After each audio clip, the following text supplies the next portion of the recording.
বাংলাকে যদি আমার মায়ের ভাষা বলতে হয় তাহলে ইনকলাব জিন্দাবাদ চলবে।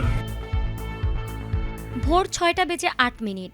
সাধারণ মানুষ যখন কেবল ঘুমের আড়মোড়া ভাঙছে, ঠিক তখনই সামাজিক যোগাযোগ মাধ্যমে একটি ছোট পোস্টে রীতিমতো ঝড় তুললেন বাংলাদেশ জামায়াতে ইসলামের আমির ডক্টর শফিকুর রহমান। তার ভেরিফাইড ফেসবুক পেজ থেকে দেওয়া মাত্র 2 লাইনের একটি স্ট্যাটাস মুহূর্তেই টক অব দ্য কান্ট্রিতে পরিণত হয়েছে। স্ট্যাটাসটি দেওয়ার কয়েক ঘন্টার মধ্যেই পোস্টটিতে রিয়াকশন ছাড়িয়েছে লক্ষাধিক। শেয়ার আর কমেন্টের বন্যায় ভেসে যাচ্ছে সামাজিক যোগাযোগ মাধ্যমের টাইমলাইন। স্ট্যাটাসে তিনি লিখেছেন, ইনশাআল্লাহ আগামী দিনের বাংলাদেশ হবে ইনসাফের বাংলাদেশ, ইনকিলাব জিন্দাবাদ। কিন্তু কেন এই সাধারণ দুটি বাক্য এত ভাইরাল হলো?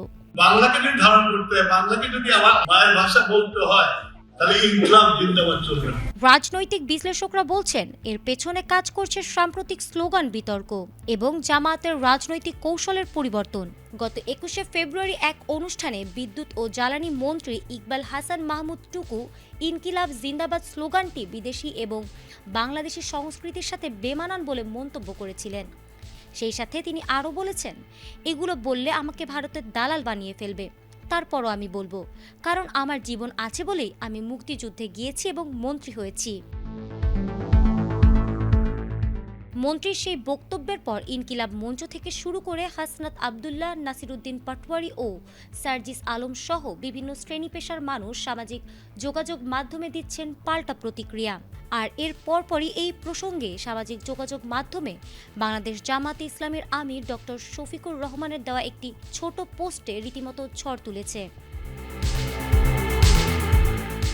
বিশেষ করে ভাষা দিবসের প্রথম প্রহরে কেন্দ্রীয় শহীদ মিনারে ডক্টর শফিকুর রহমানের শ্রদ্ধা নিবেদন ছিল দলের ৭৪ বছরের ইতিহাসে এক নজিরবিহীন ঘটনা।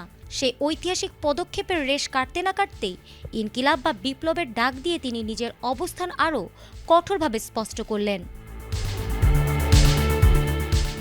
ফেসবুকের কমেন্ট বক্সেও চলছে নেটিজেনদের যুক্তিতর্কের লড়াই। জামাত সমর্থকরা একে দেখছেন ইনসাফ কায়েমের বলিষ্ঠ প্রত্যয় হিসেবে, আর বিরোধীরা প্রশ্ন তুলছেন এই স্লোগানের ঐতিহাসিক ও রাজনৈতিক ব্যবহার নিয়ে। রাজনৈতিক মহলে আলোচনা চলছে যে ডক্টর শফিকুর রহমান কি এই স্ট্যাটাসের মাধ্যমে কোনো বড় ধরনের আন্দোলনের ইঙ্গিত দিচ্ছেন?